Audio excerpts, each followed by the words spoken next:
Hey guys, here we are. Got a break in the rain. I still got a college cast, so I don't know how long I'm going to be out here doing this. But I'm starting on the gas tank.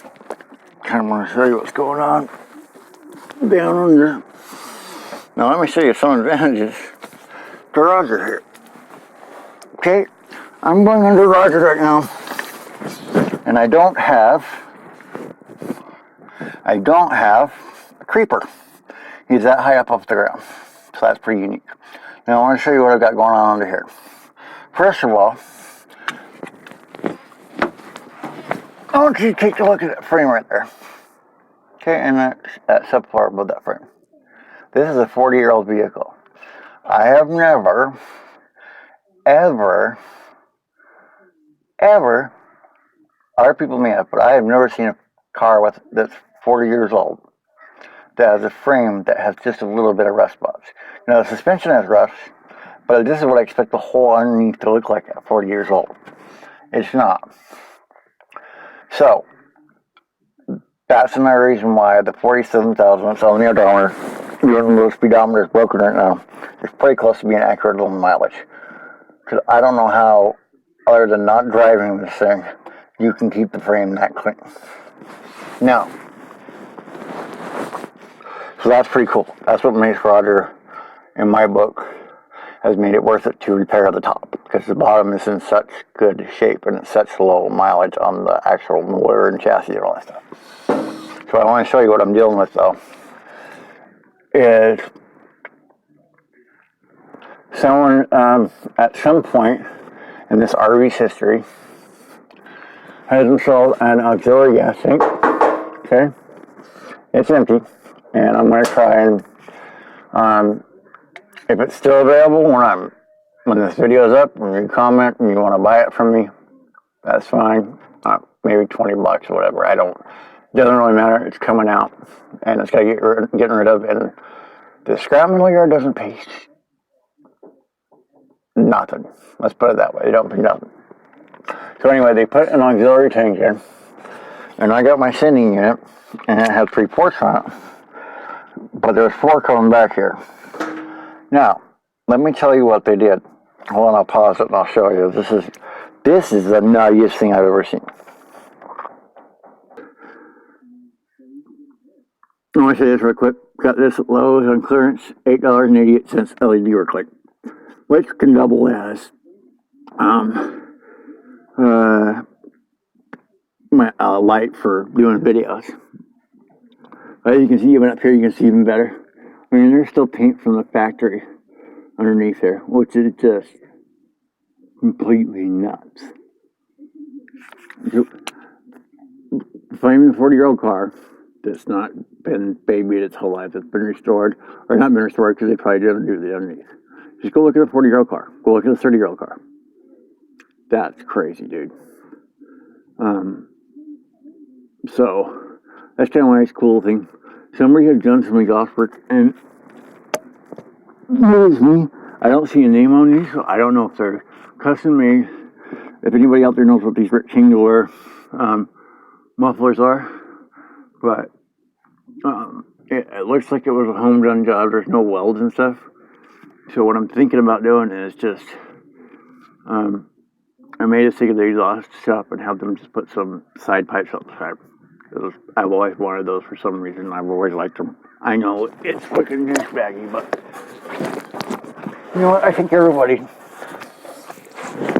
somewhere likes something that's douchebaggy, whether they admit it or not. So let me show you what they did back here. They put 2 fuel pumps on, electric fuel pumps, which, like I said, I'm replacing. I'm going to put a new one on here, which is great because now I already have a mounting location. Awesome. But let me tell you what they did and why there was that many hoses back there. There's no field neck for the auxiliary tank. There's no field neck. I mean, there might be one that's plugged off when I take it down, I'll see, but there is not one on the outside. So they wired it up so that one pump would take fuel from the tank and pump it into the auxiliary tank. I'm guessing you would have it on before you went and got gas or while you're getting gas or whatever. I don't know. And then the other one was to pump it out. So I guys took it under that plate there because I think that's where they put the combination Y unit in for the two fuel lines going in. So what I was hoping and what I thought was that one of the extra metal lines that was going back there was actually for the auxiliary tank as a return line, but turned out no, it was to help pump gas out of one tank into the other. I tell you, dude, don't get me wrong, I'm a shade tree mechanic and all that stuff too, but this just boggles my mind. In order to avoid having a fuel, and speaking of which, this is a mechanical fuel pump, so they could have just had a switch, but no, they got two pumps, which is nuts. So I'm going to be working on that, and I'll get the new pump in, and then I'll show you that, and then show you the process of putting the new tank pumping in. I already have the sending unit in it, but I'll show you that part too. So we'll be back in a couple of seconds, and for me, a couple hours. Yay! All right, guys, kind of going to show you. I don't want to lay down there again. I just got cleaned up, but I want to show you what we got down here. As you can see, the gas tank is back in. That's where the other tank was, the auxiliary tank. I got that dropped out of there. You may notice I'm missing the filling spout. That's because whoever put the auxiliary tank in, instead of running its own filler neck out to the side, they decided to chop into the one that was there and then weld on a Y. Because, you know, when you have problems with your auxiliary tank, why not make it impossible to fill a regular tank, right? So don't do that. Anytime, even if it's extra work, anytime you can separate systems out, do it. And under here,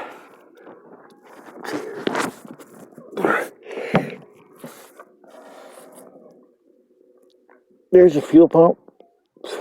I hooked it to the old fuel pump thing. Sorry if you can't see it that well. Like I said, try not to crawl back under there. It may not be that rusty in there, but there's a lot of dirt. So, anyway, fuel's on, fuel tank. There's the auxiliary fuel tank right there. So that's on. The lights are all burning. Probably in tomorrow's episode, I'll be running the. You can see I'm sweating out here, and I've just been out here for a couple minutes. It gets very humid here, but I'll probably be running the blinker lights and the brake lights tomorrow, so that you know what's going on with that. But as you can see, I still have panels to put up too, so I'm getting there. But that's all for this episode. I know it wasn't very long, but the fuel system is in, so we'll call this Fueled Up. That's what we'll call this episode. Fueled Up, episode 11. So till next time, don't procrastinate. Germinate, okay? Germinate, don't procrastinate. Germinate. That's what I want you to do.